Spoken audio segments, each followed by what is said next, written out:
तो गाइज आज अपन देख रहे हैं सबसे पहला टॉपिक है अपना पेप्टाइड क्लीवेज।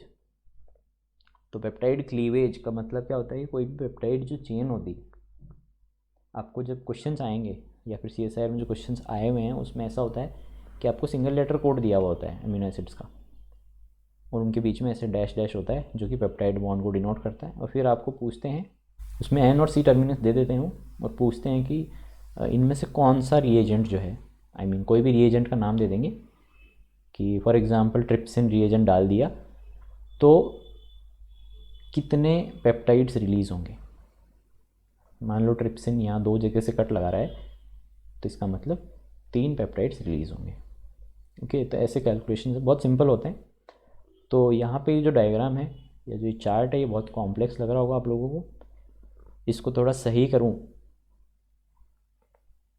तो इसको एक सिंपल भाषा में अगर मैं बनाऊँ तो वो मैं आपको बना के दिखाता हूँ, जिससे आपको याद भी हो जाएगा अच्छे से और आपके कोई क्वेश्चन में भी दिक्कत नहीं आएगी।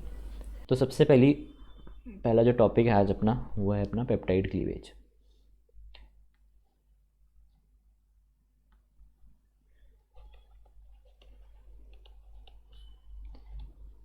कितने लोगों ने पढ़ा है ये पहले? कितने लोगों ने किया है? शुभजीत ने किया है, ओके। और किसी के कॉलेज में और समझ में नहीं आया आज तक, ऐसा कोई? ओके, नहीं सरन ने नहीं किया, ओके कोई बात नहीं। पढ़ा है, याद नहीं होगा ना।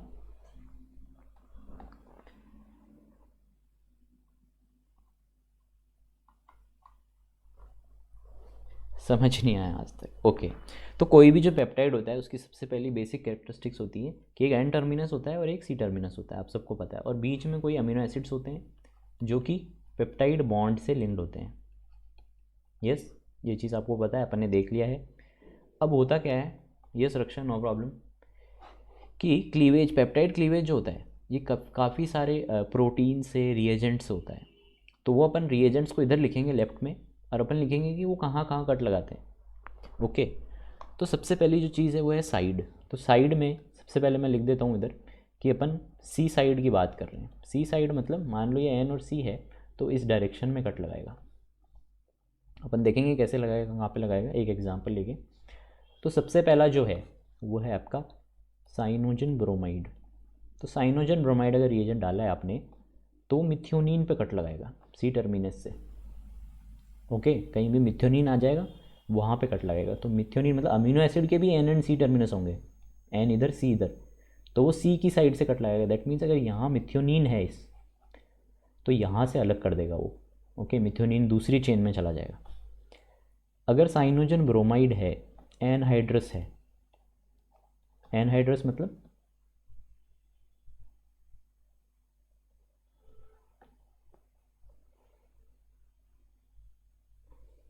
यस गाइस, एनहाइड्रस मतलब, एनहाइड्रस मतलब पानी नहीं है उसमें, यस विदाउट वाटर। जिनको नहीं पता है वो लिख लिया करो इन चीज़ों को, जिससे कि याद रहे, मतलब नोट्स बनाओगे तब लिख लेना। ये 2 अमीनो एसिड्स के ऊपर कट लगाता है सी टर्मिनस से, और वो है मिथ्योनिन एंड ट्रिप्टोफैन। ट्रिप्टोफैन होता है डब्लू। तो याद रखना ये शॉर्ट मतलब सिंगल लेटर कोड आपको याद होना चाहिए। फिर आते हैं ट्रिप्सिन पे। ट्रिप्सिन आप सबने नाम सुना होगा। कहाँ पे मिलता है ये? यस गाइस, कहाँ पे मिलता है ये Apoorva, no water, without water. Yes, digestion में आपने सुना होगा इसका नाम। तो इसके जो 2 इंपॉर्टेंट अमीनो एसिड्स हैं वो हैं के एंड आर। कौन कौन से होते हैं के एंड आर गाइस?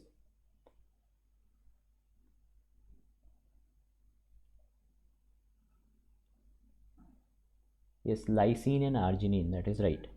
और ये एक तरह का एंडोपेप्टाइडेज है।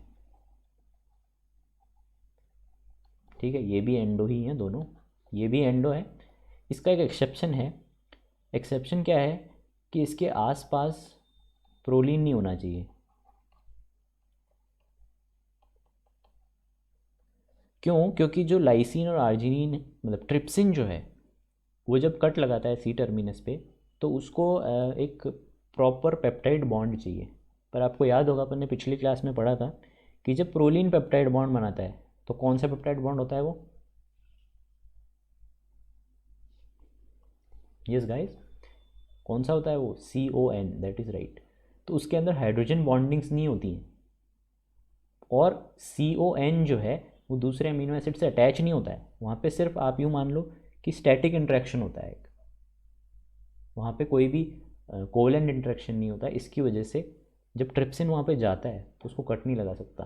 तो फॉर एग्जांपल यहाँ पे K है, यहाँ पे R है, और यहाँ पे प्रोलीन है, तो ये C टर्मिनस से लगाएगा, यहाँ लगा सकता है ये, बट ये आगे जाके इस पे नहीं लगा सकता क्योंकि इसके C टर्मिनस से अगेन प्रोलीन है, तो यहाँ पे लगाया ही नहीं सकता क्योंकि यहाँ पे बॉन्ड ही नहीं है। तो प्रोलीन अगर इसके आसपास भी है, आई मीन मोस्ट प्रोबेबली उसके राइट में होना चाहिए या फिर C टर्मिनस की तरफ होना चाहिए, तो ये कट नहीं लगाएगा। ठीक है, नेक्स्ट है काइमोट्रिप्सिन।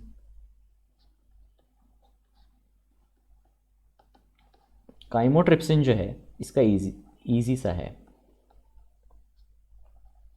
ईजी सा कैसे है कि जो एरोमेटिक अमीनो एसिड्स होते हैं, yes mostly aromatic amino acids, जैसे फिनाइलएलनिन, टायरोसिन, ट्रिप्टोफैन और समटाइम ल्यूसिन ऑल्सो। ठीक है, ल्यूसिन को वैसे इग्नोर करते हैं बट ल्यूसिन भी होता है, और ये भी एक तरह का एंडोपेप्टाइडेज है, इसमें कोई एक्सेप्शन नहीं है। तो ये काइमोट्रिप्सिन है। नेक्स्ट है आपका एसिड फॉस्फेटेज। एसिड फॉस्फेटेज के नाम से ही क्लियर है, एसिडिक अमीनो एसिड्स। तो एसिडिक कौन से होते हैं? D एंड E, या फिर कहीं भी प्रोटीज आ जाए, आपको दिखाऊंगा मैं स्लाइड में पीछे जाके, प्रोटीज आ जाए तो वहाँ पे एसिडिक को वो क्लीव करेगा, C टर्मिनस से क्लीव करेगा। ओके, नेक्स्ट क्लियर कर दूँ स्लाइड? ओके, रिकॉर्डिंग देख लेना। अभी अपन C टर्मिनस पे ही है। नेक्स्ट है अपन अपना कार्बोक्सी पेप्टाइडेज। कार्बोक्सी पेप्टाइडेज जो होता है वो दो तरह का होता है, A एंड B। तो सबसे पहले A पे आते हैं, क्योंकि A बहुत अच्छा नाम लग रहा है मेरे को, इसलिए मैं A से मतलब एरोमेटिक अमीनो एसिड्स को ही क्लीव करूँगा। कहाँ से? C साइड से एरोमेटिक अमीनो एसिड्स को ही क्लीव करूँगा। और एरोमेटिक अमीनो एसिड्स कौन से हैं? FYW। अलॉन्ग विद दैट एक और है, वो है एलिनीन। और ध्यान रहे, याद रहे, दिमाग में बिठा के रखो आप कि जो भी कार्बोक्सी पेप्टाइडेज होता है वो आपका हमेशा एक्सोपेप्टाइडेज होता है। एक्सोपेप्टाइडेज का मतलब क्या हो गया कि अगर ये एक अमीनो एसिड की चेन है तो सिर्फ टर्मिनल यहाँ पे, और टर्मिनल में भी कौन सी? C साइड से ही वो कट लगा सकता है। अगर यहाँ पे कोई अमीनो एसिड होगा जो कि एरोमेटिक है या एलिनीन है, तो कार्बोक्सी पेप्टाइडेज A जो है वो यहाँ कट लगा के निकल जाएगा। ओके, अब सेम चीज़ कार्बोक्सी पेप्टाइडेज B के साथ है। समझ आ रहा है सभी को ये सब? ये मैं लिख रहा हूँ या ऐसी ही बकवास लग रही है? यस गाइस,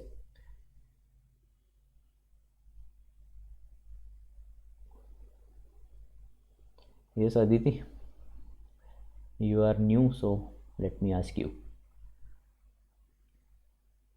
आ रहा है? ओके, देखो इनमें नाम है, एक बार मैं नाम लिख दूँ फिर मैं आपको ट्रिक बताऊंगा तो आपको याद हो जाएगी। ओके ओके, तो कार्बोक्सी पेप्टाइडेज जो B है उसके अंदर भी आपको सेम जो आपने ट्रिप्सिन में देखा था K एंड R, ठीक है, बट क्या है इसमें? ये एक्सोपेप्टाइडेज है। तो एक्सोपेप्टाइडेज होने की वजह से टर्मिनल पे ही ये कट लगाएगा। ओके, एंड लास्ट है आपका C साइड में, वो है इलास्टेज। तो इलास्टेज क्या करता है? ये तीन अमीनो एसिड्स कौन कौन से? Glycine, yes previous one were all endopeptidase Aditi, सिर्फ कार्बोक्सी पेप्टाइडेज जो हैं वो एक्सो होते हैं। ओके, बाकी सब एंडो होते हैं। ग्लाइसिन, एलेनिन एंड सीरीन, ये भी क्या है आपका? एंडोपेप्टाइडेज। ध्यान रहे सारे एंडो हैं बट कार्बोक्सी पेप्टाइडेज सारे क्या हैं? एक्सो, दो ही हैं, A एंड B। तो ये सब हो गए आपके C टर्मिनस से। तो C टर्मिनस में अपन ने सबसे पहले साइनोजन ब्रोमाइड पढ़ा। ओके, साइनोजन ब्रोमाइड लगाता है कट मिथ्योनिन पे। फिर अपन ने पढ़ा साइनोजन ब्रोमाइड एनहाइड्रस जो कि कट लगाता है मिथ्योनिन एंड ट्रिप्टोफैन। तो मिथ्योनिन एंड ट्रिप्टोफैन मतलब MW। तो आप इसको कह सकते हो मोटी वाणी, मतलब आवाज़ किसकी, साइनोजन ब्रोमाइड की। ओके, फिर था ट्रिप्सिन। तो अपन ट्रिप्सिन को कैसे याद करेंगे? फॉर एग्जांपल अपन कहीं ट्रिप पे जाते हैं तो अपन मोस्टली कुरकुरे लेके जाते हैं, ठीक है, बच्चों की बात कर रहा हूँ, आपकी नहीं। आप तो पता नहीं क्या क्या लेके जाते हो। तो कुरकुरे जो हैं उनको याद रखना के एंड आर। ओके, तो सी साइड से ट्रिप्सिन में के एंड आर होगा, बट एक्सेप्शन क्या होगा इसका? प्रोलीन। और ये एक तरह का क्या है? एंडोपेप्टाइडेज है। इसी का ऑपोजिट बोलूँ मैं, अगर एक्सोपेप्टाइडेज चाहिए जो कि के एंड आर पे लगाए, वो मेरा क्या होगा? Carboxypeptidase B. कार्बोक्सीपेप्टाइडेज ए जो है वो aromatic amino acids along with alanine, सिर्फ ए वाले इसके फेवरेट है, प्लस ये एक्सोपेप्टाइडेज होता है। ओके, देन अपन आए थे काइमोट्रिप्सिन पे, क्योंकि आप लोग नोट्स बनाएंगे उस टाइम आपको पता रहेगा काइमोट्रिप्सिन आपने कहाँ लिखा है। तो काइमोट्रिप्सिन में अपन ने देखा था FLYW। तो FLYW जो है वो मोस्टली अपन फ्लाईवुड से याद रखते हैं। ये मत याद रखना, ये सिर्फ लगाया है फ्लाईवुड। तो फ्लाईवुड फॉर एग्जांपल ट्रिप पे तो जा ही रहे हो, एक साथ में प्लाईवुड भी लेके जा रहे हो बैठने के लिए, तो इसलिए काइमोट्रिप्सिन जोड़ लेना जैसे भी आपको अच्छा लगे। एसिड फॉस्फेटेज आपको याद है, डी एंड ई हो गए। कार्बोक्सीपेप्टाइडेज ए एंड बी आपको याद करवा ही दिया है। इलास्टेज थोड़ा अजीब सा है, इसको याद कर लेना, ग्लाइसिन एलिन एंड सीरीन। एंडोपेप्टाइडेज, तो ये हो गया आपका सी साइड। अब अपन चलते हैं एन साइड पे। तो एन साइड में क्या है आपके? सिर्फ दो हैं। कौन कौन से वो हैं? दो, पेप्सिन एंड आपका थर्मोलाइसिन। तो ये क्वेश्चन आया था इस बार जब डीबीटी दिया था मैंने भी, तो उसमें 3 क्वेश्चन थे इसके ऊपर, सिर्फ इस टॉपिक पे 3 क्वेश्चन थे, और 3-3 नंबर के थे, तो 9 नंबर के क्वेश्चन सिर्फ इस टॉपिक से थे। और ये टॉपिक मैं पहले भी पढ़ा चुका हूँ, एग्ज़ाम से पहले भी, और आज भी बता रहा हूँ। सेम चीज़ें ये जो है रिपीट, ये जैसे गेट और खासकर डीबीटी में इसके स्ट्रेट क्वेश्चन आते हैं, एकदम स्ट्रेट, मतलब आपको आता है तो आता है, नहीं आता तो नहीं आता, और एकदम ईजी, बहुत स्कोरिंग पार्ट होता है। तो जो आई होप आप सब लोग डीबीटी भी देंगे, तो डीबीटी का एग्ज़ाम बहुत ज़्यादा इजी आता है, सिर्फ डायरेक्ट क्वेश्चंस आते हैं, आता है तो आता है, नहीं आता तो नहीं आता। यस, मैंने भी इस बार दिया था, कैटेगरी 1 से क्लियर किया था उसको, कोई बड़ी चीज़ लगी नहीं, क्योंकि पढ़ाई लिखाई मैंने बहुत पहले छोड़ दी थी, एंड देन दिया था टाइम पास के लिए, पर वो हो गया। तो आप देख सकते हो कि उसका स्तर कितना नीचे है। Okay, you are not eligible for DBT. क्यों? अच्छा, उसमें भी क्राइटेरिया होते हैं क्या कुछ? एमएससी को नहीं लेते या?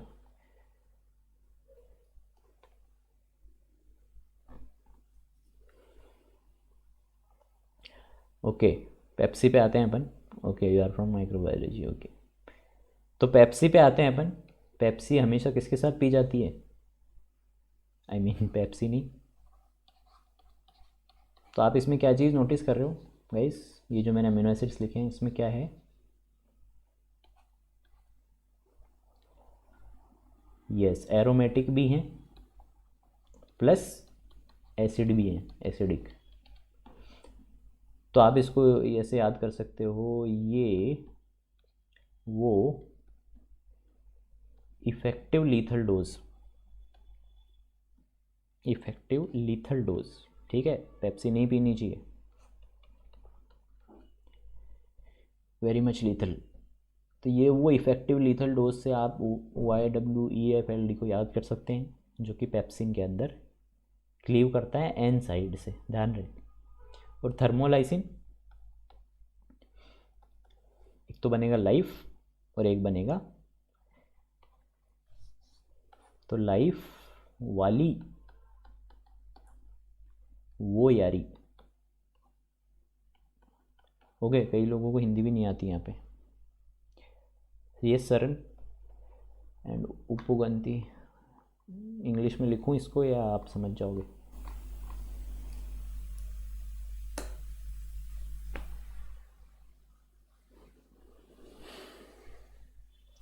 ओके गाइस, तो ये एन साइड और सी साइड के कुछ रिएजेंट्स थे जो कट लगाते हैं आपके एक पेप्टाइड पे, ये 13th यूनिट का भी पोर्शन है, तो ये अभी ख़त्म हो गया है। इसके अलावा इसमें से कुछ आता नहीं है। ओके, क्वेश्चंस बहुत अच्छे आते हैं बट बहुत इजी भी होते हैं। कोई भी ऐसा क्वेश्चन नहीं है CSIR में जो पूछा गया है वो आप नहीं कर सकते हो। मेरे ट्रिक्स याद हो जाते हैं, याद होना ज़रूरी नहीं है, उसको इम्प्लीमेंट करना आना चाहिए। ओके, तो सेम चीज़ें यहाँ पे लिखी हुई है, अब आप कंपेयर कर सकते हो, देख सकते हो कौन सा कहाँ है। ओके, कुछ एक्स्ट्रा भी लिखा हुआ है इसमें, वो पढ़ना ज़रूरी नहीं है, जो मैंने बता दिया वो बहुत है। आगे चलते हैं अब अपने नए टॉपिक पे जिसका नाम है protein structure. Yes guys, what is protein structure? क्या लगता है आपको?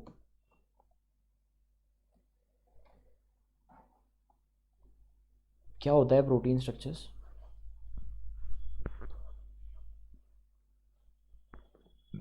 Chain of amino acid. Okay, तो ऐसे टॉपिक बताओ जो अपन इसके अंदर पढ़ेंगे। दिख गई होगी वैसे तो स्लाइड, पर फिर भी कोई टॉपिक्स जो आप इसमें पढ़ोगे। Perfect arrangements, okay, amino acids के अरेंजमेंट जो कि प्रोटीन बनाते हैं। Alpha helix, okay, alpha beta helix, beta तो शीट्स होती हैं, अल्फ़ा हेलिक्स होता है। अमीनो एसिड के सीक्वेंस, टर्शरी, प्राइमरी, ओके। तो आप सबको पता है कि जो प्रोटीन होता है वो जनरली 3 कैटेगरीज में डिवाइडेड होता है, primary,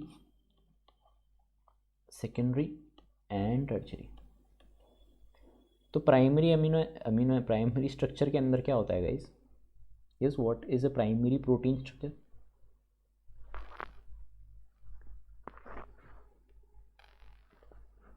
arrangement of amino acid. Yes, एक सिंपल चेन, अगर अमीनो एसिड्स को मैं अरेंज कर दूं पेप्टाइड बॉन्ड के थ्रू, जैसे ओलिगोपेप्टाइड, पॉलीपेप्टाइड, तो वो मेरी एक प्राइमरी प्रोटीन का स्ट्रक्चर बन जाएगा या फिर प्राइमरी स्ट्रक्चर बन जाएगा। यस, एक टर्म अपन ने पढ़ी थी जब अपन optical isomerism, I mean stereochemistry कर रहे थे, तो मैंने वहाँ पे 2 टर्म्स बताई थी। तो यहाँ पे कौन सी टर्म एप्लीकेबल होगी?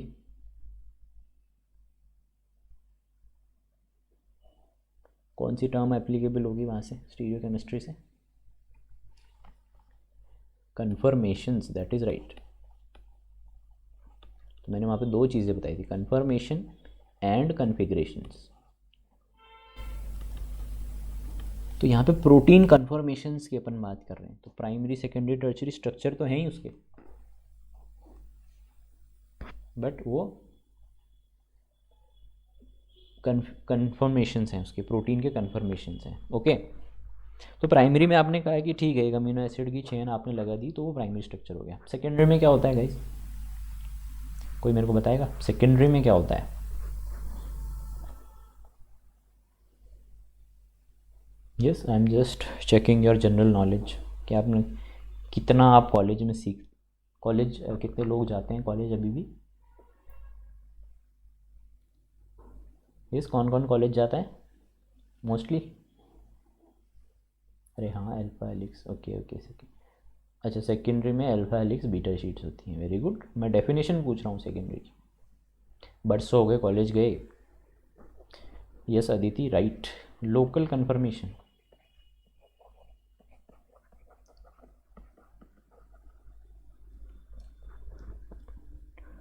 अमजद कह रहे हैं different non covalent bonds, secondary में डिफरेंट नॉन कोवेलेंट बॉन्ड होते हैं। ओके, एग्जाम्पल अलग अलग कौन से होते हैं नॉन कोवेलेंट? लोकल कन्फर्मेशंस और कुछ नॉन कोवेलेंट बॉन्ड्स होते हैं। कौन से होते हैं वो? Only hydrogen bond Amjad, only hydrogen bonds.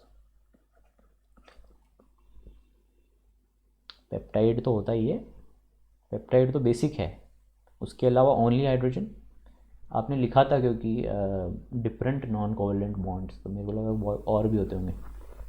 Okay, local folded structure that form with in a polypeptide. Okay, very good. तो मान लो एक अल्फा हेलिक्स जो है वो ऐसी होती है। यस,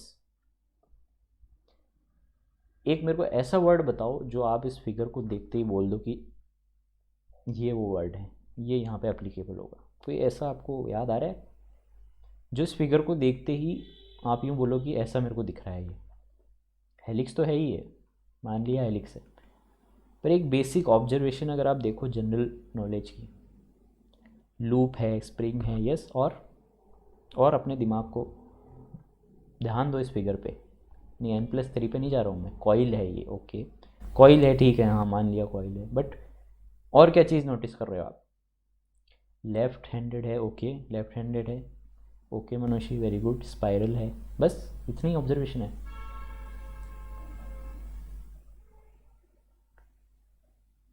पिच है, ओके अमीनो एसिड रोटेट हो रहे हैं, ओके वेरी गुड शुभजीत, इसका मतलब 5 साइड बॉन्ड्स भी रोटेट हो रहे हैं, ओके वेरी गुड, अच्छी ऑब्जर्वेशन है। और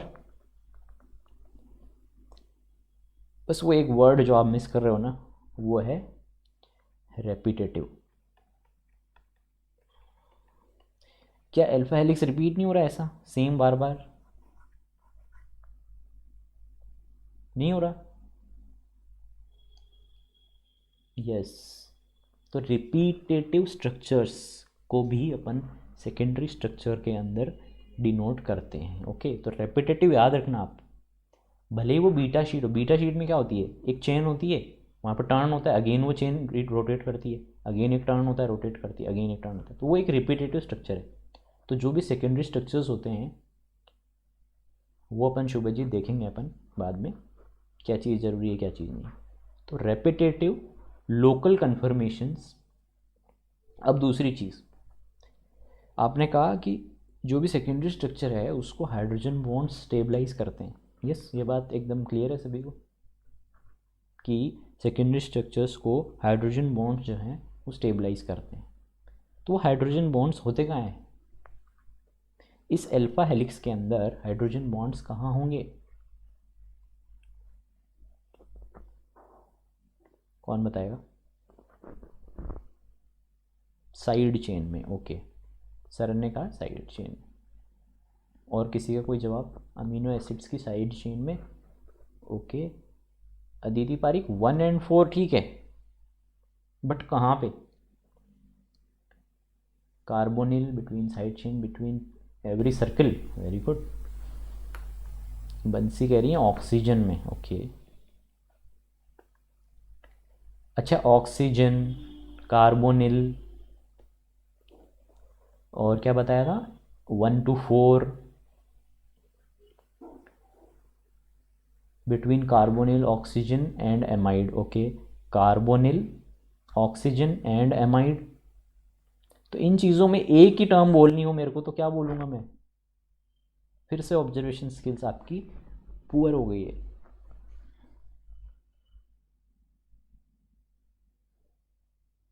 मेन चेन बैकबोन में, तो बैकबोन किसकी होती है? अरे बैकबोन किसकी होती है? पेप्टाइड बॉन्ड की। तो बोल क्यों नहीं रहे उसको इतनी देर? ऑक्सीजन, कार्बोनिल, 1,4 ऑक्सीजन, एमाइड सब बोल दिया, पर एक चीज़ जो सबसे मेन थी वो खा गए, वो था पेप्टाइड बॉन्ड। तो हाइड्रोजन बॉन्डिंग जो होती है वो होती है पेप्टाइड बॉन्ड के अंदर, पेप्टाइड बॉन्ड्स में। और पेप्टाइड बॉन्ड्स क्या है? आपकी बैकबोन है। तो सेकेंडरी स्ट्रक्चर में हमेशा बैकबोन के अंदर हाइड्रोजन बॉन्डिंग होगी जिसकी वजह से वो स्टेबलाइज होंगे। यस गाइस, मैं निकलवाना चाहता हूँ आपके अंदर से वो बात, आप निकाल नहीं रहे हो। आप ये वो, मैं पूछ रहा हूँ कहाँ जाना है, आप बोल रहे हो मेरे को उस गली में जाना है, फिर उधर से उस गली में जाना है। जाना वहीं है पर वो बता नहीं रहे कि यहाँ जाना है।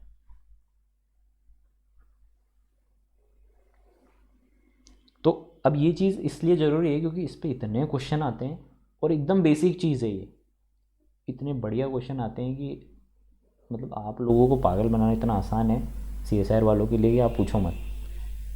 बस क्यों? क्योंकि आपने इनके बेसिक्स जो हैं वो बेसिक क्लियर ही नहीं किए, इसलिए वो आपको 2 झटके में पागल बना देते हैं। इतने हज़ारों लोग पेपर देते हैं, उनमें से सिर्फ 2-3 हज़ार का ही क्यों होता है? क्योंकि वही लोग हैं जो आपके बेसिक्स पढ़ के गए थे। सिर्फ बेसिक्स का खेल है, बेसिक आ गए तो फिर कोई चीज़ हार्ड नहीं है, ओके। तो आप सब कह रहे हो कि सेकेंडरी जो स्ट्रक्चर्स हैं उसके अंदर पेप्टाइड जो बैकबोन है उसके अंदर हाइड्रोजन बॉन्डिंग होती है। अब वो बात आती है कि 1,4 में होती है, तो कौन से 1,4 में वो अपन आगे देखेंगे, बट हाँ CONH के बीच में हाइड्रोजन बॉन्डिंग होती है, दैट इज़ राइट। अब मान लो कि ये एक रिपीटेटिव यूनिट्स है, तो आप कह रहे हो कि हाइड्रोजन बॉन्डिंग जो है यहाँ होगी ऐसे। यस गाइस, देखी होगी आप लोगों ने, डायग्राम देखा होगा कभी। यहीं होते हैं हाइड्रोजन बॉन्ड्स या कहीं और होते हैं, बता दो मेरे को।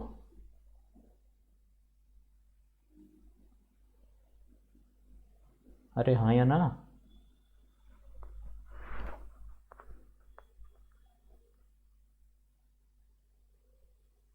यहीं था नहीं, यहीं होते हैं। ओके, तो अब मेरे को बताओ कि एक बॉन्ड यहाँ हो रहा है, या मान लो एक बॉन्ड यहाँ हो रहा है, एक बॉन्ड यहाँ हो रहा है, तो मिनिमम कितने अमीनो एसिड्स आएंगे बीच में? एक जनरल आइडिया बताओ, यूँ ही गैस मार दो, तुक्का मार दो, कितने मिनिमम अमीनो एसिड्स इसके बीच में आ सकते हैं? 3। ओके, रक्षा कह रही है 3। यस, 3 या 4, 3.5, 4, ओके, 5, ओके। तो 4 ही, मतलब मोस्टली 4 होते हैं, 3 भी होते हैं, 4 भी होते हैं, 5 भी होते हैं, 6 भी होते हैं, ध्यान रहे ये चीज़, और 1 भी होता है। बट एक जनरल अल्फा हेलिक्स की बात करूं तो उसमें मोस्टली 4 अमीनो एसिड्स बीच में होते हैं हाइड्रोजन बॉन्ड्स के, ठीक है। इसीलिए वो आपने सुना होगा N+4 अरेंजमेंट होता है। उसका मतलब क्या हो गया कि पहला जो बॉन्ड है उसके 4 अमीनो एसिड, बाद में दूसरा जो बॉन्ड है उनके बीच में हाइड्रोजन बॉन्डिंग होती है। ओके, इसीलिए एक स्टेबल स्ट्रक्चर कैसे बनता है? जब एक अरेंजमेंट जो अमीनो एसिड्स का होता है वो इस तरीके से हो कि हर चीज़ स्टेबल लगे। और वो स्टेबिलिटी कब आती है? जब N+4 अरेंजमेंट होता है। Okay, mostly. तो ये था एक बेसिक। अब अपन आते हैं टर्चरी स्ट्रक्चर पे, ये बेसिक बता रहा हूँ मैं। अब आपको क्या लगता है कि टर्चरी स्ट्रक्चर में क्या होता होगा? सबसे पहली चीज़ जो टर्चरी स्ट्रक्चर में चेंज होती है सेकेंडरी से टर्चरी में, वो चीज़ क्या होती है गाइस? यस, काफ़ी सारे बॉन्ड आ जाते हैं, और आ जाते हैं, ठीक है। हाइड्रोजन के अलावा भी बहुत सारे बॉन्ड आ जाते हैं। कन्फर्मेशन टर्चरी हो गई, वैंडरवाल इंट्रैक्शंस हो गए, हाइड्रोफोबिक इंट्रैक्शंस हो गए, सॉल्ट ब्रिजेस आ गए। Very good. सॉल्ट ब्रिज क्या होते हैं? What are salt bridge?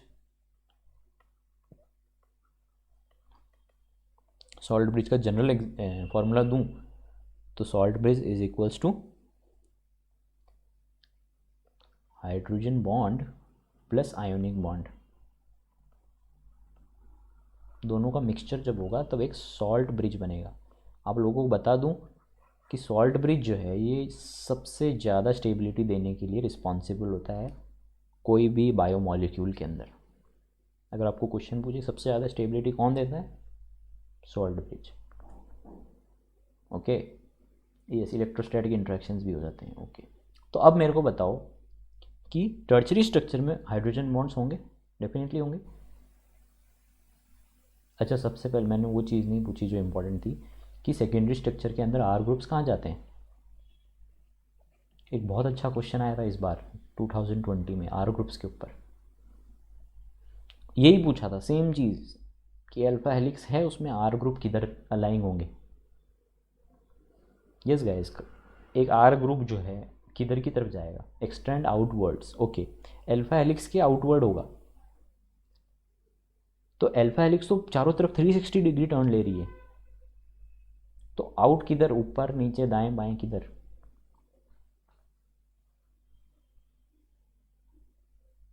Outward, ठीक है।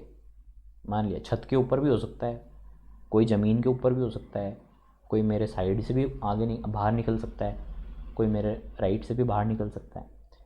तो लेफ़्ट राइट कह रहे हैं लोग। ओके, हेलिक्स के बगल से। ओके, तो मोस्टली जो अलाइनमेंट होता है, ओके, सबसे पहली बात, जो आपका जो पेप्टाइड बॉन्ड में C और NH होते हैं उनका अलाइनमेंट आपको पता है कैसा होता है? अप डाउन होता है या लेफ्ट राइट होता है? नहीं, अलाइनमेंट अप डाउन या right left? Perpendicular to helix, up and down. Okay, हाँ, तो मोस्टली जो होता है वो अप एंड डाउन होता है। मतलब अगर CO ऐसे है तो NH जो होगा वो ऐसे होगा। यस, तो एक स्ट्रेट चेन में ऐसे चलता है ये। तो क्या ये O जो है ये नेगेटिवली चार्ज है, ये क्या है? पॉजिटिवली चार्ज है। तो क्या मैं कह सकता हूँ कि एक अल्फा हेलिक्स जो है वो डाइपोल होता है, उसके अंदर डाइपोल होता है? यस, कह सकता हूँ मैं, क्योंकि partial negative partial positive charges मेरे को मिल रहे हैं।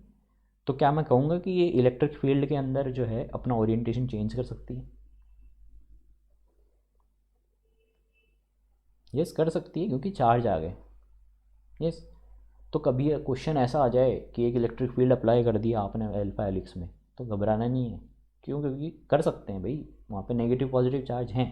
ये चीज़ ध्यान रखनी है कि इनका अलाइनमेंट जो है वो एक डायरेक्शन के अंदर होता है। बैकबोन जो होती है उसकी एक डायरेक्शन अलाइंड होती है, एक तरफ पॉजिटिव होता है, एक तरफ नेगेटिव होता है। ओके, और जो आर ग्रुप्स होते हैं वो बाहर निकले हुए होते हैं एंड मोस्टली ऊपर नीचे निकले हुए होते हैं। ऊपर नीचे एज इन कि अगर ये अल्फा हेलिक्स है, तो अगर 3D में इमेजिन करोगे आप इसको, तो ये मान लो ये जो ऊपर वाला नॉच है इसके ऊपर की साइड, और इधर मान लो ये घूम के वापस ऐसे आ रही है, तो यहाँ पे नीचे की साइड थोड़ा गैप होता है। हर स्ट्रक्चर ईएफ में वर्क करेगा। देखो क्वेश्चन में जब आएगा ऐसा, तो आपको सबसे पहले यही चीज़ इमेजिन करनी है कि उसका स्ट्रक्चर क्या होता है, उसके बेसिक कंपोनेंट्स क्या होते हैं। अपन क्योंकि अमीनो एसिड से स्टार्ट करें तो अपन को पता है अमीनो एसिड्स क्या होते हैं, कौन सी चार्ज होता है, और पेप्टाइड बॉन्ड कैसा चार्ज होता है। Peptide bond obviously polar bond है, उसके पास में पोल्स हैं, पार्शियल नेगेटिव पार्शियल पॉजिटिव के, तो डेफिनेटली वो इलेक्ट्रिक फील्ड में वर्क करेगा। अब बीटा शीट में भी आपको ये चेक करना है कि उसमें क्या चार्जेस हैं, नहीं है तो क्यों नहीं है, कहाँ है, कहाँ गए। तो आगे चलते हैं, ये एक बेसिक था। टर्चरी स्ट्रक्चर भी अपन बाद में देख लेंगे। ओके, तो सबसे इम्पॉर्टेंट चीज़ है वो है प्रोटीन के रोल। बहुत ज़्यादा प्रोटीन का रोल है अपनी बॉडी में, क्योंकि बिल्डिंग ब्लॉक ऑफ सेल होता है प्रोटीन, सबको पता होगा। तो एंजाइम कैटलिस्ट में इसका काम होता है, सिग्नलिंग मैसेंजर में इसका काम है, ट्रांसपोर्टेशन में ये हेल्प करता है, इम्यून रिस्पॉन्स में ये करता है। Okay, why alpha helical segment in protein often deviate slightly from dihedral angles. Okay yes, ये टॉपिक आपको समझ आ जाएगा जैसे ये टॉपिक ख़त्म होगा। ओके, तो मैं चाहता हूँ कि आप वेट करो और आपका खुद का आंसर मिल जाएगा इसका। ठीक है, बहुत अच्छा क्वेश्चन है ये वैसे, बट मैं चाहता हूँ आप टॉपिक के साथ रहो, टॉपिक ख़त्म हो जाए फिर भी अगर ये डाउट रहे तो फिर आप मेरे को बता देना। ओके, ये डाउट अपने आप क्लियर हो जाएगा। आगे चलते हैं। Contractile protein storage. तो आप एक चीज़ नोटिस कर रहे हो कि प्रोटीन नाम एक ही है, बट वो अलग अलग फंक्शंस कर सकता है, बहुत सारे फंक्शंस कर सकता है। ऐसा क्यों गाइस? कोई खास वजह है? प्रोटीन्स इतने सारे फंक्शन क्यों कर सकता है? क्योंकि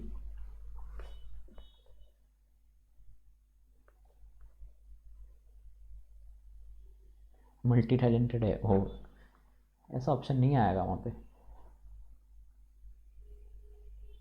ओके, बहुत नेटवर्क इशू है। Okay okay, then no problem. Flexible होता है, प्रोटीन फ्लेक्सिबल होता है, इसलिए इतनी सारी वैरायटी आती है। Yes Raksha, very good. Different element, diverse structure. Okay yes, तो क्योंकि अमीनो एसिड्स, एक तो 20 अमीनो एसिड्स हैं, बट उनका अरेंजमेंट जो है वो इतना अलग है, वो बहुत ज़्यादा डिफरेंट है हर प्रोटीन का। हर एक जो आपका प्रोटीन बन रहा है उसका अरेंजमेंट डिफरेंट है। पहला रीज़न तो ये है। एक और रीज़न क्या है दूसरा? अमीनो एसिड स्ट्रक्चर और 3D structure. Very good Amjad. तो जो भी आपका अमीनो एसिड है, पहली बात तो उसमें बैकबोन चेन सबकी अलग अलग होगी, और दूसरी चीज़ उसके फोल्डिंग का तरीका एकदम डिफरेंट होगा।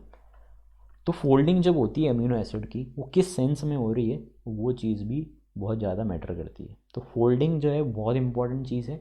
आप लोगों ने सुना होगा लेटेस्ट जो डिस्कवरी हुई है, अभी आई थिंक 1-2 महीने पहले की बात है, लोगों ने ऐसी मशीन बना ली है जो बता सकता है कि एक अमीनो एसिड जो है वो किस वे में फोल्ड होगा।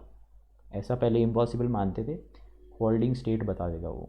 सुना होगा आप लोगों ने, एक प्राइवेट कंपनी है, मेरे को नाम नहीं पता उसका, बट उन्होंने ये डिस्कवर कर लिया, उन्होंने एक मशीन बना दी। आप उसमें अमीनो एसिड के सीक्वेंस लिख दो, वो आपको बता देगा कि ये कैसे फोल्ड होगा, उसका 3D स्ट्रक्चर क्या होगा।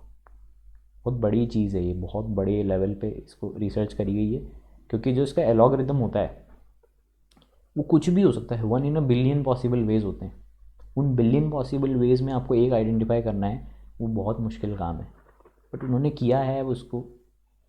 इस protein data bank, yes yes ऐसा ही कुछ नाम है उसका, उसको आप देखना, उसके आई थिंक मिल जाएंगे यूट्यूब पे डॉक्यूमेंट्री भी वगैरह।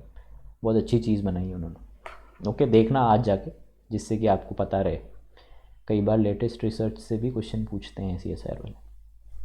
ओके, तो फोल्डिंग जो है वो अरेंजमेंट, और प्रोटीन का जो अरेंजमेंट है, ये दोनों आपके प्रोटीन के रोल को डिफाइन करते हैं कि वो किस तरफ जाएगा, क्या करेगा। ओके, अब प्रोटीन्स का अगर क्लासिफिकेशन करूँ तो वो सिंपल भी होते हैं और कॉन्जुगेटेड भी होते हैं।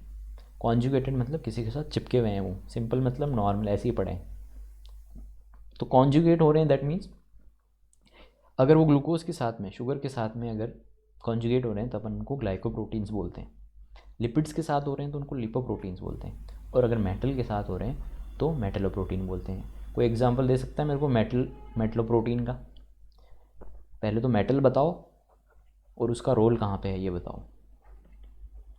ओके, तो हेमोग्लोबिन में आयरन, ऐसा? ओके, और कोई? प्लांट फिजियोलॉजी में अगर जाऊँ तो वहाँ पे कोई एग्जांपल?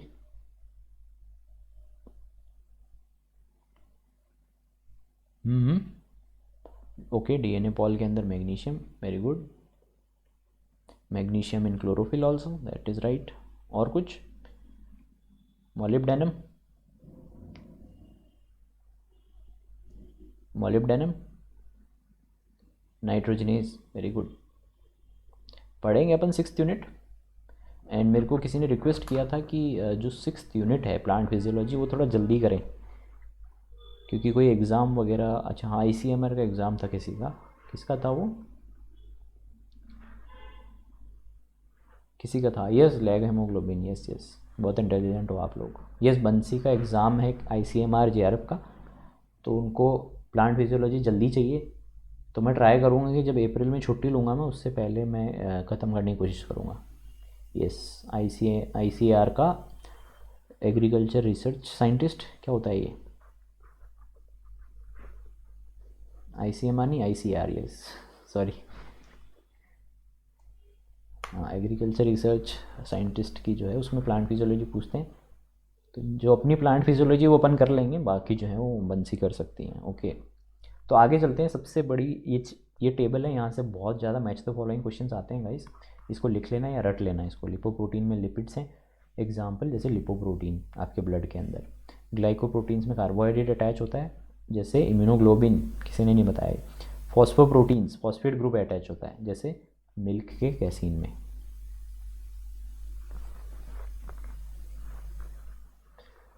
थोड़ा 7th यूनिट भी करवा देना, बेसिक जो बॉटनी का भी नहीं समझता। अरे चिंता मत करो, अगर आप बॉटनी बैकग्राउंड से नहीं और मैं बॉटनी पढ़ा रहा हूँ तो आपको डेफिनेटली समझ में आ जाएगी। 7th यूनिट एनिमल फिजियोलॉजी मैंने बहुत पहले बचपन में पढ़ी थी, जब मैं 11th-12th में हुआ करता था। उसके बाद मैंने हाथ नहीं लगाई है, मेरा फील्ड नहीं है ये। स्लाइड नहीं शो हो रही है, किसी को भी नहीं हो रही है शो? प्रिया, इंटरनेट इश्यूज़ होंगे आपके भी। क्या दिल्ली में नेट ख़राब चल रहा है?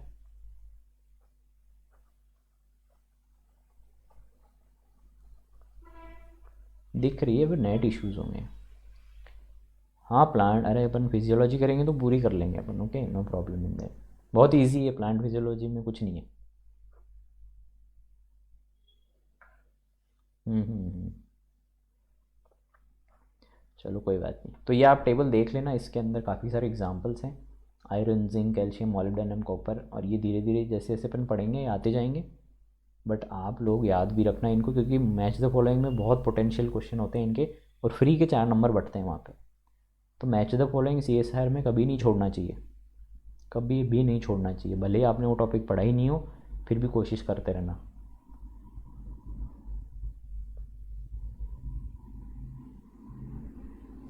मैं खाता क्या हूँ?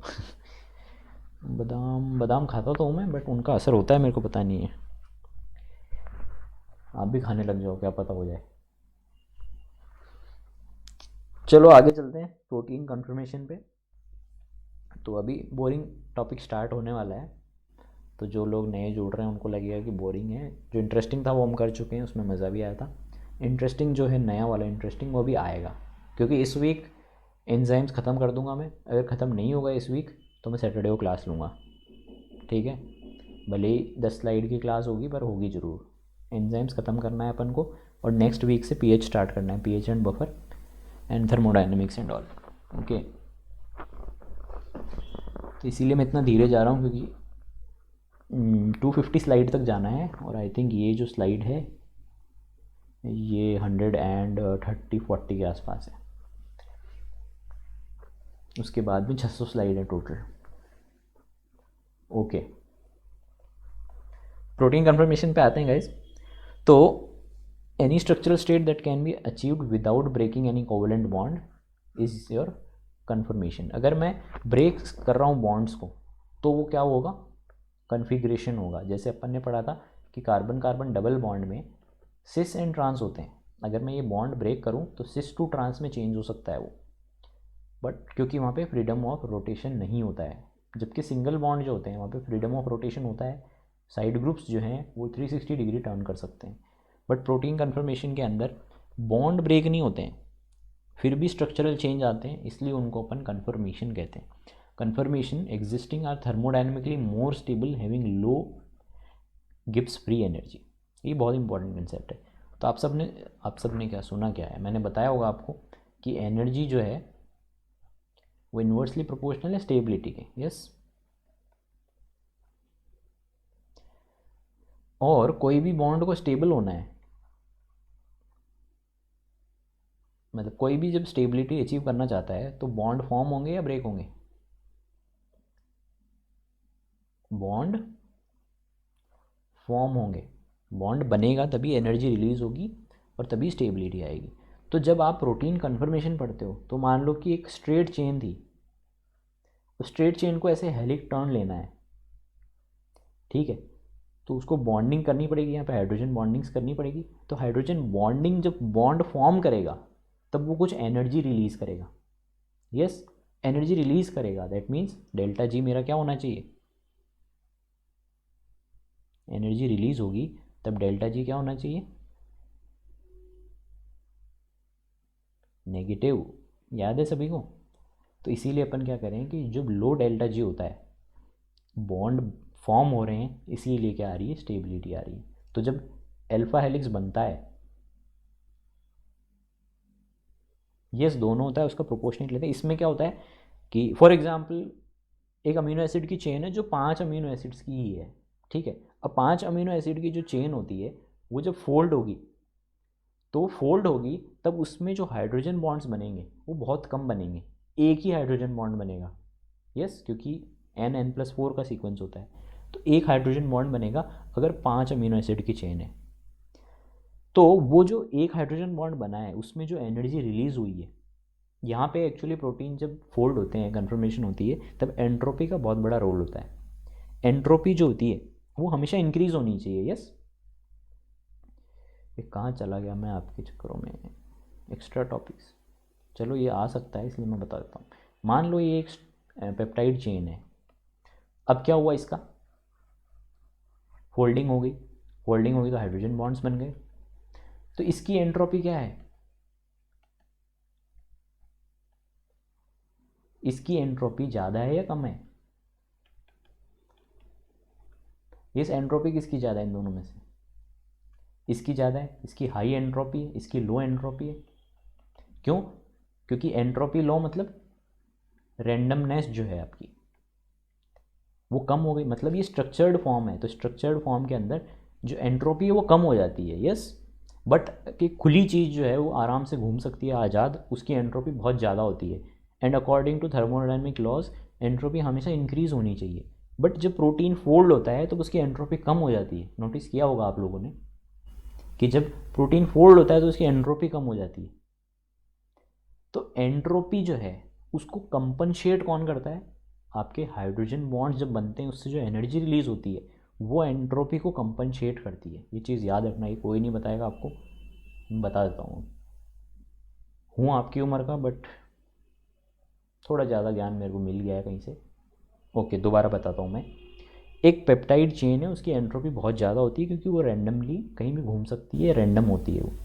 बट जब मैं उसको फोल्ड करता हूँ तब उसकी एंट्रोपी कम हो जाती है क्योंकि वो स्ट्रक्चर्ड बन जाती है। ये स्ट्रक्चर्ड बनेगी तो उसकी एंट्रोपी कम होगी, वो ज़्यादा मूव नहीं कर पाएगी, उसके अंदर मूवमेंट कम हो जाएगा। तो रैंडमनेस आप कम कर रहे हो, ठीक है। But according to thermodynamics entropy हमेशा बढ़नी चाहिए। तो जब फोल्डिंग होगी तो वो एंट्रोपी के अगेंस्ट जाएगा, फोल्डिंग एंट्रोपी के अगेंस्ट होगी। तो उस एंट्रोपी को कंपनशेट करने के लिए एनर्जी चाहिए होती है। कहीं पे भी एंट्रोपी को अगर आपको कंपनसेट करना है तो एनर्जी चाहिए होती है, और वो एनर्जी आती कहाँ से है? जब आप हाइड्रोजन बॉन्ड का फॉर्मेशन करते हो तब एनर्जी रिलीज जो होती है वो एंट्रोपी से ज़्यादा होनी चाहिए। हाइड्रोजन बॉन्ड्स के टाइम जब एनर्जी रिलीज होती है वो ज़्यादा होनी चाहिए एंट्रोपी से, तभी वो कंपनसेट कर पाएगी। इसीलिए 4 से 5 अमीनो एसिड्स या छोटे अमीनो एसिड्स की जो चेन है वो फोल्ड होती है, जब उनमें इतनी एनर्जी नहीं रिलीज़ हो पाती जो कंपनसेट कर पाएँ एंट्रोपी के डेविएशन को। इसलिए पॉसिबल नहीं है कि 4 5 6 7 8 9 10 अमीनो एसिड्स की चेन जो है वो फोल्ड होके एक कन्फर्मेशन बना सके। ओके, तो एंट्रोपी का भी यहाँ पे कंसेप्ट लगता है, यहाँ पे डेल्टा जी का भी कंसेप्ट लगता है, और स्टेबिलिटी एनर्जी तो लगती ही है। तो कभी क्वेश्चन आ जाए सीएसआर में बहुत अच्छे लेवल का, तो आपको ये सारी चीज़ें याद रखनी है। ओके, किस किस ने ये पहली बार सुनी है सारी बातें? यस, एंट्रोपी कंसेप्ट जो है वो कंफर्मेशन में पहली बार सुना होगा आप लोगों ने, जहाँ तक मेरे को लग रहा है। ओके, तो अब आपको ये चीज़ पता है, अब आप कहीं पे भी जाके किसी का भी टेस्ट ले सकते हो। ओके, जिनको नहीं पता है उनको, मेरा मत ले लेना कहीं। ओके, तो आगे चलते हैं अब आप। No no, they will never fold actually Saran, वो फोल्ड ही नहीं हो पाएंगे, क्योंकि वो जैसे ही फोल्ड होंगे अगेन एंट्रोपी क्योंकि बढ़नी चाहिए तो वो अनफोल्ड होके सही हो जाएंगे वापस, तो वो फोल्ड हो ही नहीं पाएंगे, उनमें इतनी एनर्जी नहीं रहेगी कि वो फोल्ड हो जाए। ओके सरन, ओके आगे चलते हैं। Proteins can change conformation, however most protein have a stable native conformation. Native का मतलब क्या होता है? एक तो नेव होता है, नेव का मतलब क्या होता है, और नेटिव का मतलब क्या होता है? नेटिव मतलब ओरिजिनल, पूछते हैं ना आपको नेटिव प्लेस कहाँ है, मतलब ओरिजिनली आप कहाँ से हो। नेव मतलब एकदम न्यू, जिसको अभी किसी ने, जिसके साथ किसी ने इंटरेक्शन नहीं किया। बच्चा क्लास में नया आता है तो आप उसको नेव बोलते हो, आप उसको नेटिव नहीं बोलते हो। नेटिव तो आप खुद हो, वहीं उसी स्कूल उसी कॉलेज के हो, तो आप वहाँ के नेटिव हो, बट जो नया आता है वो नेव होता है। ओके, तो हर प्रोटीन की एक नेटिव कन्फर्मेशन होती है जो बहुत ज़्यादा स्टेबल होती है, और ये जो नेटिव प्रोटीन होता है ये वीक इंट्रैक्शंस के थ्रू फोल्ड होकर बना हुआ होता है, और उसके टाइम पे hydrophobic, hydrogen bond, ionic and van attractions जो हैं इनका बहुत बड़ा रोल होता है। अभी टाइम है या बहुत ज़्यादा टाइम निकल गया ऐसा लग रहा है मेरे को? कितने बज गए? अच्छा, अभी 10 ही बजे हैं, मेरे को लग रहा है कोई 2 घंटे हो गए। ओके, कोई डाउट किसी को? पढ़ाऊँ पढ़ाऊँ? यस यस यस, मेरे को भी ख़त्म तो करना ही है टॉपिक। किसी को और कोई डाउट? मैं पानी पी रहा हूँ इतनी देर में।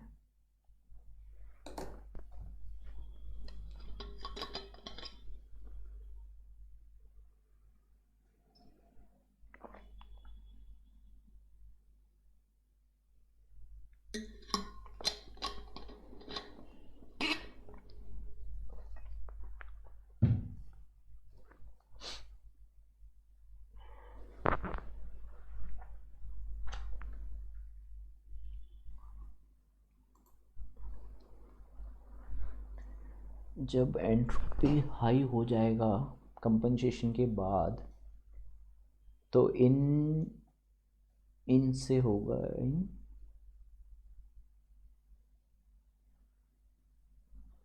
अच्छा अच्छा इंक्रीज, तो फिर जब एंट्रोपी हाई हो जाएगा कंपनसेशन के बाद तो इंक्रीज होगा एनर्जी। अच्छा, रक्षा का डाउट है, आपका डाउट है?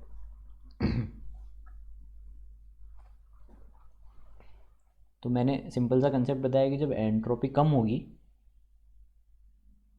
होनी ज़्यादा चाहिए पर कम होगी, तो उसको कंपनसेट करने के लिए एनर्जी चाहिए, और वो एनर्जी हाइड्रोजन बॉन्ड बनेंगे तब वहाँ से रिलीज़ होगी। Okay,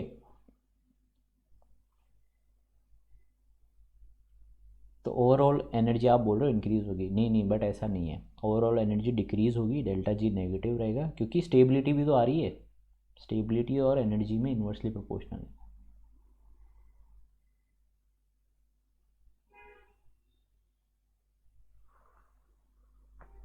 okay. ओके, अरे शॉर्ट फॉर्म है भी आपको, आप तो कल को कुछ उल्टा सीधा लिख दो, मैं समझ ही नहीं पाऊँ। आगे चलते हैं गाइस। जो रिप्लाई नहीं कर रहे हैं उनको समझ में तो आ रहा है, यस या नो?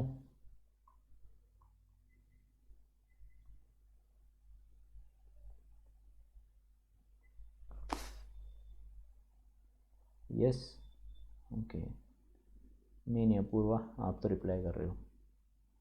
इंथैल्पी क्या होता है? इंथैल्पी टोटल एनर्जी को बोलते हैं। जो भी एनर्जी सिस्टम में होती है वो इंथैल्पी होती है। अपन थर्मोडायनेमिक्स करेंगे यस, तब समझ में आ जाएगा आपको। Okay, no problem. ओके मंजी, तो यहाँ तो सबको समझ में आ रहा होता है, और फिर एक वीक के बाद टेस्ट में पता नहीं आपको क्या हो जाता है। ओके, फ़ोन गिर गया था, कीपैड नहीं चल रहा है। ओहो, चलो कोई बात नहीं।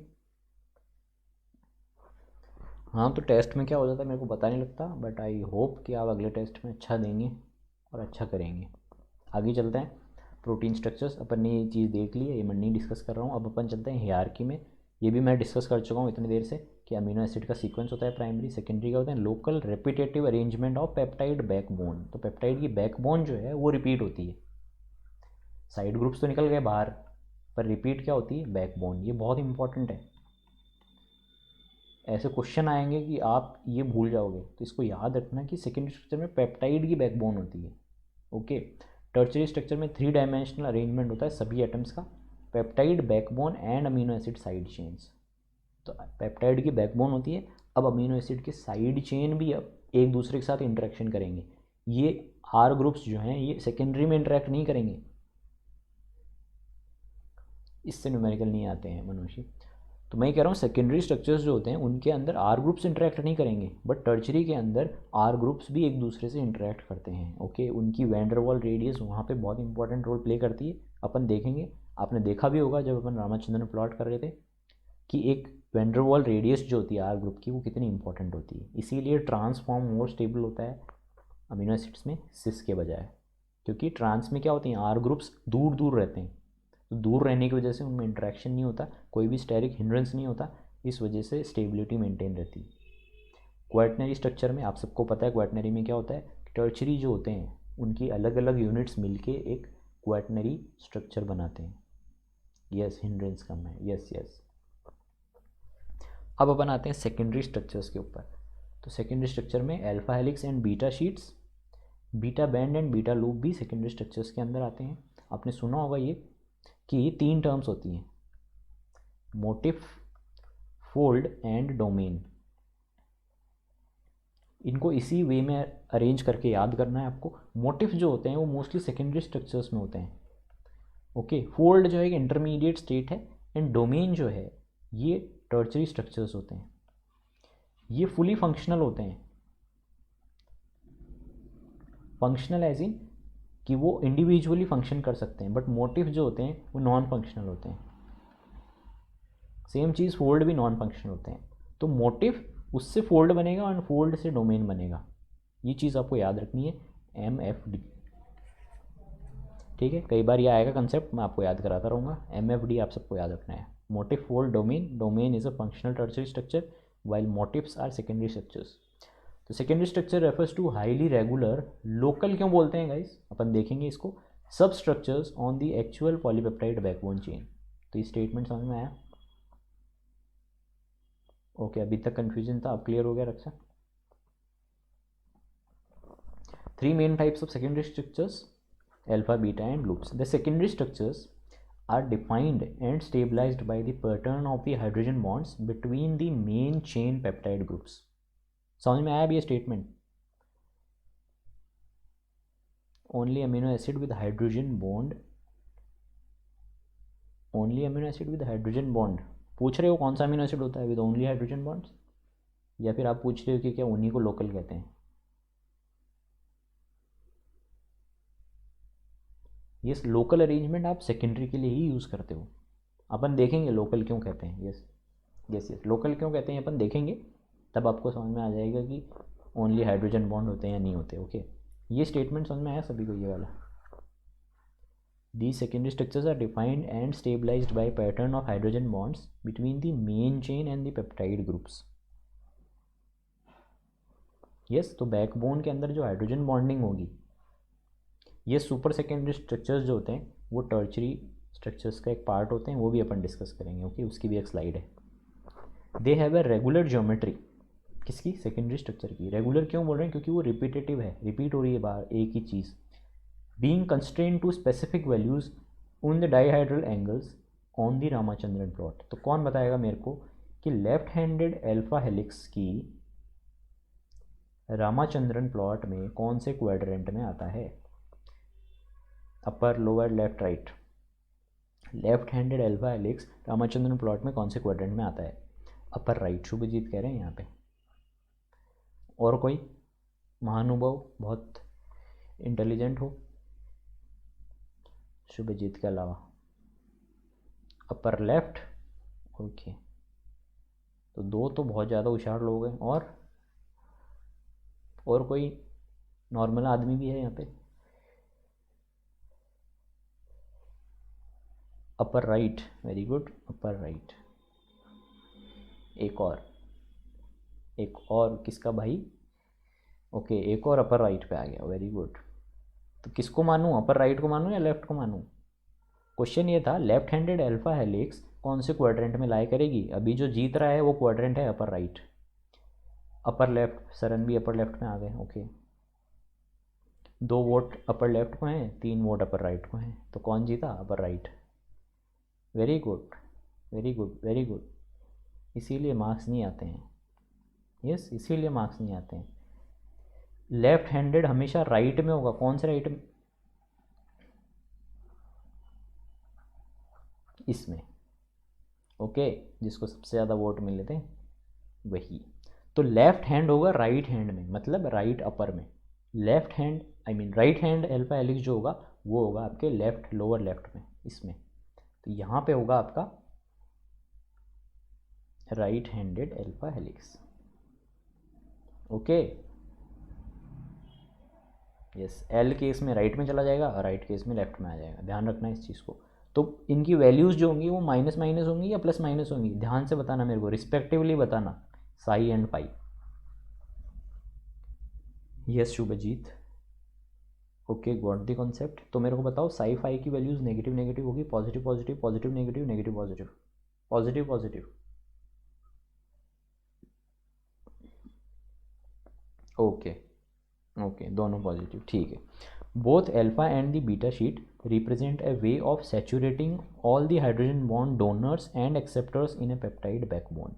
तो अब बात आती है डोनर एंड एक्सेप्टर की। तो दो चीज़ें होती हैं, एक जो डोनेट करता है, एक जो एक्सेप्ट करता है। तो कोई भी अमीनो एसिड जो होता है, एक सेकेंड, मान लो कि अमीनो एसिड है और उसका CONH बॉन्ड इधर है, ठीक है, ये आई वाला है। आई वाला मतलब जो अपन I+4 पढ़ते हैं उसमें।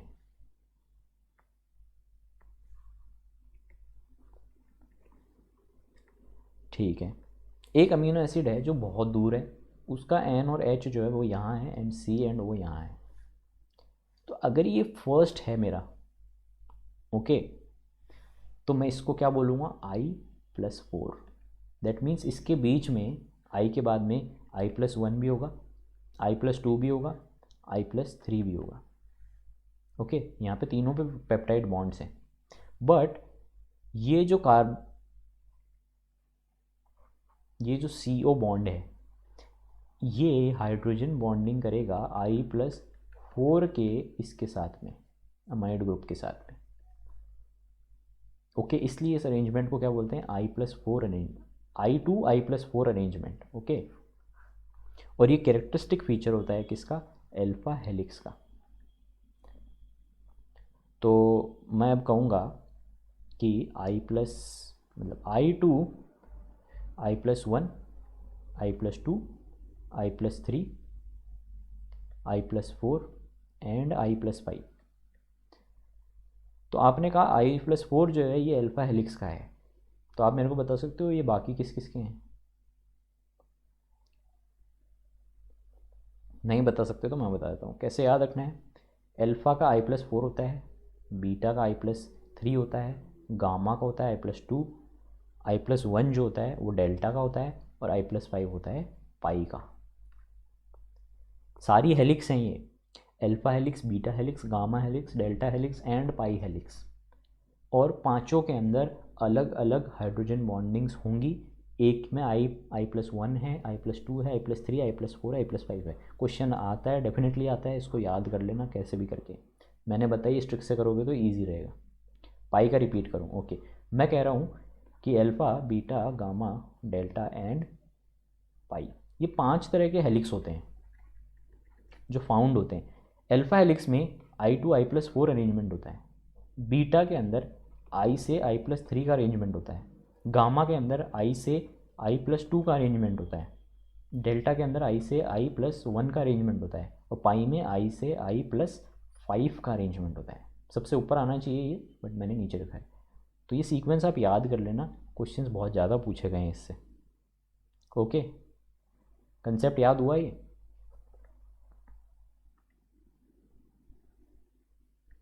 अब आते हैं अपन ऑब्जर्वेशन स्किल्स के ऊपर। ओके, एक और टेस्ट हो जाए आप लोगों का। तो आपको सबसे पहली चीज़ क्या याद रखनी है, कहीं भी पूछ ले आपको, तो आई का कौन सा होता है? आई का होता है CO, और i+4 का कौन सा होता है? NH। ठीक है, हमेशा अरेंजमेंट CO से, जो कि I का होगा, से i+4 में NH ही होगा।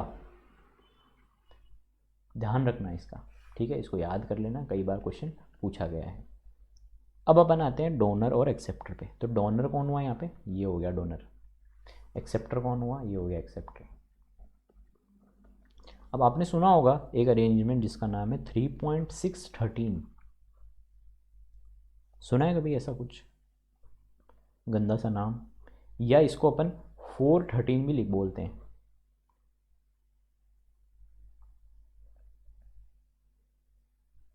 सुना है? सुना है, ओके। तो इसमें ये 3.6 या फिर 4 जो होता है, ये क्या होता है? आपके नंबर ऑफ अमीनो एसिड्स। और 13 क्या होता है? It is the number of atoms present between donor and acceptor. ध्यान रहे, डोनर एंड एक्सेप्टर के बीच में कितने नंबर ऑफ एटम्स हैं, एटम्स बोल रहा हूँ मैं, नॉट हाइड्रोजन किसी की बात कर रहा हूँ, जितने भी टोटल एटम्स हैं वो 13 होते हैं। ओके, एक अरेंजमेंट होता है 310। तो ये कौन सी हेलिक्स के लिए होता है? कौन बता सकता है मेरे को? मैंने इसका बता दिया आपको। ये जो 4 वाला है, ये अल्फा हेलिक्स का स्ट्रक्चर है।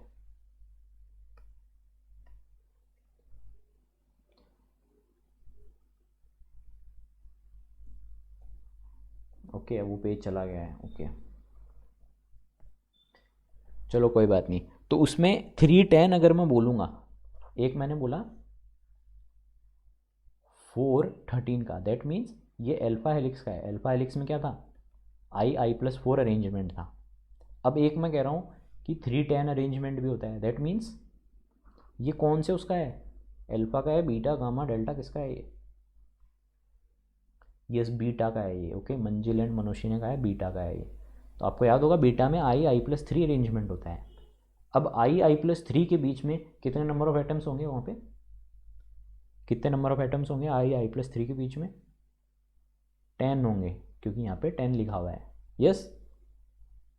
अब सेम चीज़ पाई के साथ में होती है। तो पाई में मोस्टली आप 516 लिखते हो। आपको पता होना चाहिए कि ये क्या चीज़ है क्या नहीं, क्योंकि कई बार क्वेश्चन आ जाता है। ओके, तो उन चीज़ का आपको ध्यान रखना है।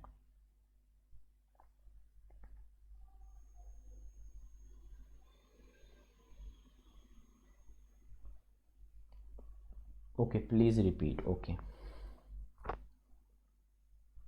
इम्पॉर्टेंट है इसलिए वापस रिपीट कर रहा हूँ।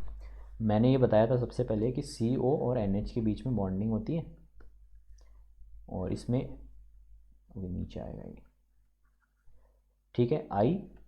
I+ अगर 4 अरेंजमेंट है तो वो अल्फा हेलिक्स की बात हो रही है। अगर यही अरेंजमेंट I मतलब ये I है और ये i+4 है, मतलब यहाँ पे बीच में i+1 भी है, i+2 भी है, i+3 भी है। अभी डिटेल स्ट्रक्चर दिखाऊंगा मैं आपको, अभी जस्ट इसे पता कर लो, जनरल आइडिया ले लो आपकी क्या है, फिर डायग्रामेटिकली देखेंगे तो समझ में आ जाएगा। ओके, तो अल्फा हेलिक्स में I+4 अरेंजमेंट होता है, N2N+4 बोलते हैं कई लोग इसको। अगर मेरे को ओके ये हेलिक्स नहीं है गाइस, टर्न है, turn sorry, gamma turn, delta turn, pi helix है। ओके, तो यहाँ पे क्या होता है, I+4 है, ये I+3 है, ये I+2 है, और ये I+1 है, और ये आपका I+5 है। तो मेन चीज़ जो इम्पोर्टेंट यहाँ पे याद करने की वो ये है कि CO बॉन्ड जो है वो I का हर जगह होगा, बट ये किस हाइड्रोजन से बॉन्डिंग करेगा, वो कितना दूर है, वो आपका कैरेक्टरिस्टिक फीचर है किसका, अल्फ़ा का, बीटा का, गामा का, डेल्टा का एंड पाई का। तो आपको पता होना चाहिए अगर 4 का गैप है यहाँ पे, 4 पेप्टाइड बॉन्ड के बाद में अगर वो हाइड्रोजन बॉन्डिंग कर रहा है, तो जैसे अल्फा हेलिक्स में क्या होता है, एक स्ट्रेट लाइन है, मान लो I यहाँ पे है और I+4 यहाँ पे है। अब टर्न जब होगा, जब एक हेलिक्स बनेगी तब ये ऐसे मूवमेंट करेगा, यस, जो अपन ने सबसे पहले देखा था, आपने बोला था फर्स्ट एंड फोर्थ के बीच में हाइड्रोजन बॉन्डिंग होगी। तो ये जो बॉन्डिंग है वो ऐसे होगी, C डबल बॉन्ड यहाँ है और NH इधर है, तो ये दोनों बॉन्डिंग करेंगे जब अल्फा हेलिक्स बनेगा तब। यही चीज़ यहाँ पे बताई जा रही है। ओके, तो अगर मैं बोलूँ तो यहाँ पे ये बीटा टर्न और ये सब है। अगर मैं बोलूँ आपको कि एक 10 अमीनो एसिड की पेप्टाइड है, ओके, CO NH, ये एक ऐसे करके 10 तक है,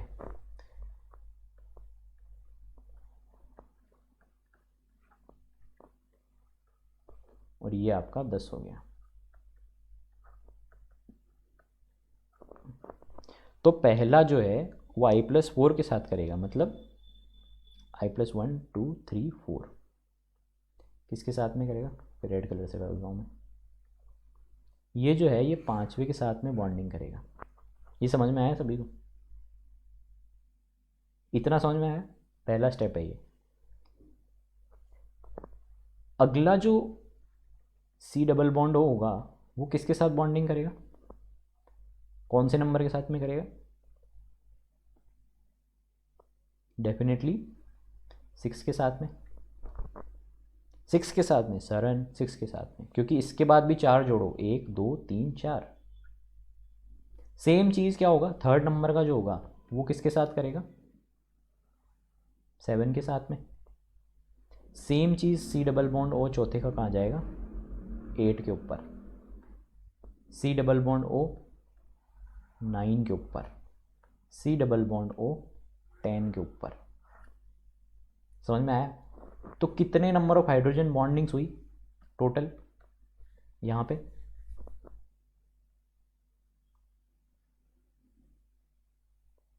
सिक्स हो गई, ठीक है। तो 10 अमीनो एसिड्स के अंदर 6 हाइड्रोजन बॉन्डिंग्स होती हैं।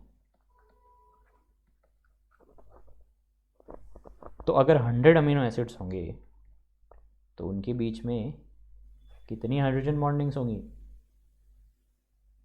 60। शुभजीत कह रहे हैं 60, मनुष्य कह रही है 60। इतना इजी होता तो मैं क्यों समझाता इसको। Yes, very good Awadhesh, 96 hydrogen bondings होंगी। ओके, कैसे होंगी 96, शुरू की 4 छोड़ दो, मतलब नया पेन लेता हूँ मेरे को। आप यहाँ पे हुआ क्या, यस, जो फॉर्मूला है वो है N-4, वेरी गुड। अब कोई भी आप, N is the number of amino acids, कैसे हुआ वो, हाइड्रोजन बॉन्ड के अंदर जब पार्टिसिपेशन हुआ तब इसका कितना हुआ, 1, इसका कितना हुआ, क्योंकि इसके पास में इधर से हाइड्रोजन बॉन्ड भी आ रहा है और इसने शेयर भी किया है, इसने लिया भी है और इसने दिया भी है। सेम चीज़ इसने भी क्या किया है, लिया भी है और दिया भी है। तो यहाँ से 1 2 हाइड्रोजन बॉन्ड। अब ये जो 4 हैं इन्होंने आधे आधे दिए, इनकी हाफ शेयरिंग हुई है, क्योंकि ऊपर वाला हाइड्रोजन बॉन्ड तो फ्री है, अभी किसी से अटैच नहीं है वो।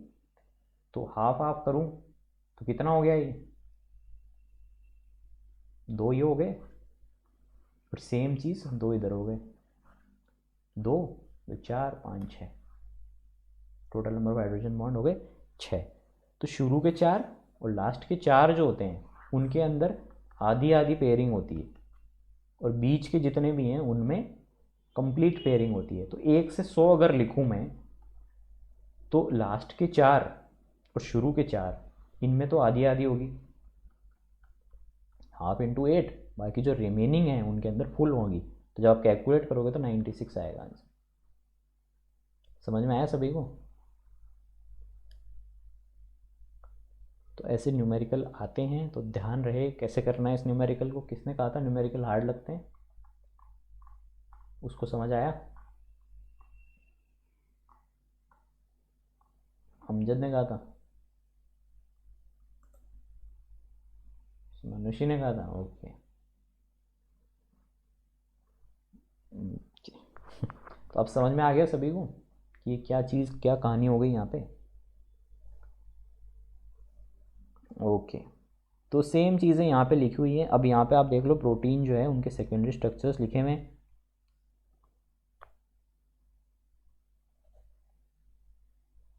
तो येलो दिख भी नहीं रहा है, ओके। तो यहाँ पे अल्फा हेलिक्स जो है वो ये वाला है, ठीक है। आप देख रहे हो CO और NH के अंदर बॉन्डिंग्स हैं और एकदम स्ट्रेट लाइन में है वो, ठीक है। फिर आप बीटा शीट्स में भी देखोगे तो यहाँ पे एंटी पैरेलल के अंदर स्ट्रेट लाइन में है और इसके अंदर ऐसे अलाइंड है, ओके। तो हाइड्रोजन बॉन्डिंग हमेशा बैकबोन में ही होगी, ओके। तो बैकबोन में होगी। तो आप मेरे को बताओ पैरेलल और एंटी पैरेलल जो हैं ये दोनों, इनमें से कौन सा ज़्यादा स्टेबल होगा? एंटी पैरेलल ज़्यादा स्टेबल होगा। ऐसा क्यों, क्या रीज़न है उनका? Yes, very good. क्वेश्चन भी दिया था मैंने क्विज में कि 180 डिग्री का एंगल होना चाहिए hydrogen bonds, donor hydrogen bond and acceptor के अंदर, तभी वो सबसे ज़्यादा स्टेबल होगा। Yes, very good. तो ये सेम चीज़ यहाँ पे लिखी हुई है। अल्फा हेलिक्स के बारे में अपन ने देख ही लिया है। It is a right handed clockwise and left handed helix is not viable due to steric hindrance. तो आप जब ड्रॉ करोगे राइट और लेफ्ट को घर पे करना, तब आपको अपने आप पता लग जाएगा कि क्यों पॉसिबल नहीं है। Each turn have 3.6 amino acid residues. तो 3.6 जिसको अपन log 4 के आसपास ले जाते हैं, तो एक टर्न का मतलब कितना हो गया? ये एक टर्न हो गया। इसकी हाइट कितनी है? 5.4 आर्मस्ट्रॉन्ग है। 5.4 इसकी हाइट है। हाइट और राइज में बहुत बड़ा डिफरेंस होता है। राइज क्या होता है guys? What is rise?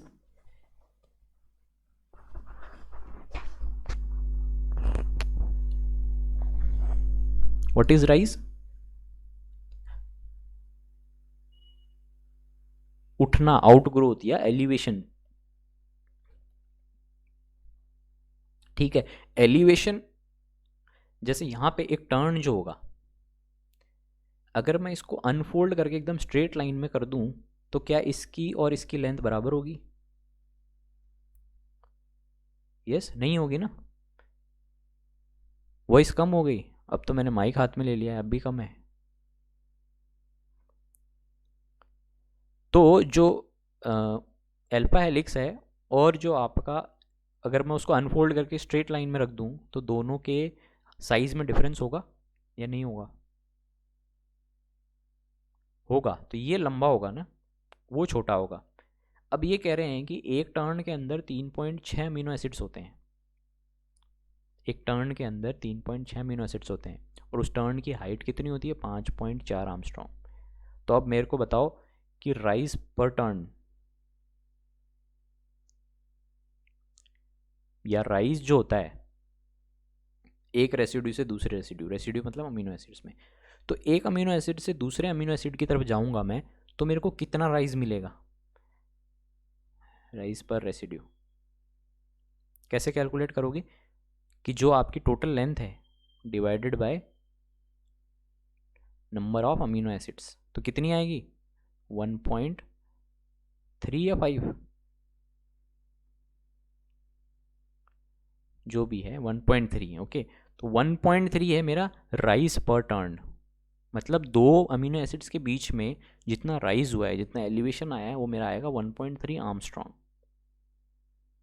Okay, Armstrong.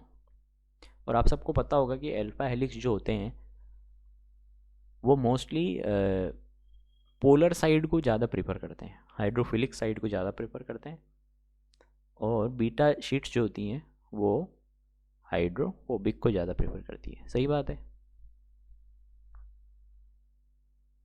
सही बात है। Yes, 5.4 Armstrong is the pitch. Yes Ayaz, yes right, pitch भी बोलते हैं उसको। चलो उस कंसेप्ट पे बाद में आएंगे जो मैंने पूछा था। आगे पढ़ते हैं। The helix is stabilised by hydrogen bonds between NH CO by fourth amino acid. ये आप पता लग ही गया होगा। The amino acid residues in the helix have conformation with psi phi as minus minus, negative negative. तो negative negative का मतलब कौन सा हेलिक्स है वो, लेफ्ट या राइट हैंडेड?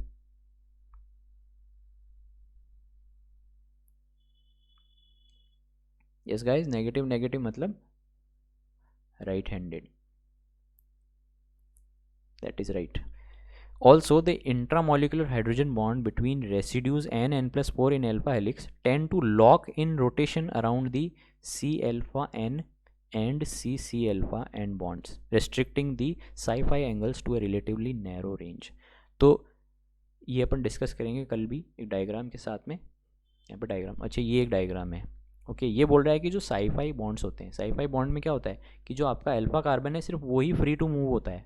यस, इसके अलावा जो पेप्टाइड बॉन्ड्स होते हैं C अल्फा टू C या फिर C अल्फा टू CN, ये दोनों क्या होते हैं, लॉक हो जाते हैं, क्योंकि हेलिक्स घूम गया है। तो घूमने का मतलब हो गया कि काफ़ी सारे एटम्स उसके आजू बाजू आ गए हैं, तो वहाँ पे रोटेशन जो है वो कम हो जाता है, और इसी को अपन लॉक बोलते हैं। तो वो लॉक हो जाता है हेलिक्स में, इसकी वजह से बॉन्डिंग हो सकती है, हाइड्रोजन बॉन्डिंग, और इसी की वजह से स्टेबिलिटी बढ़ सकती है।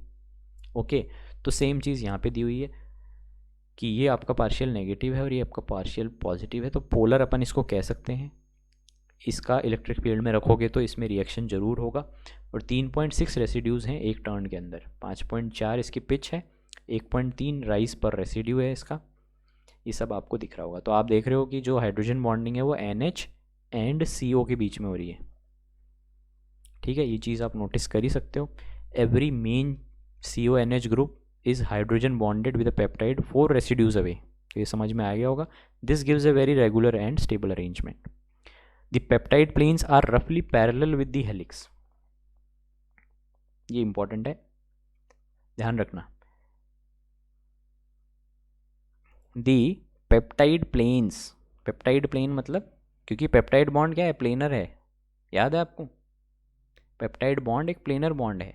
तो पेप्टाइड का जो प्लेन है वो रफली पैरेलल होता है हेलिक्स की एक्सिस के साथ में। एक्सिस मतलब इस डायरेक्शन में जो एक्सिस होती है उसके साथ में पैरेलल होता है, मतलब इसी वे में अलाइंड होंगे सारे।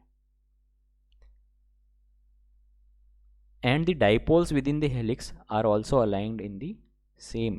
तो डाइपोल भी आपका कैसा है, नीचे से ऊपर है या फिर ऊपर से नीचे है, पैरेलली अलाइंड है।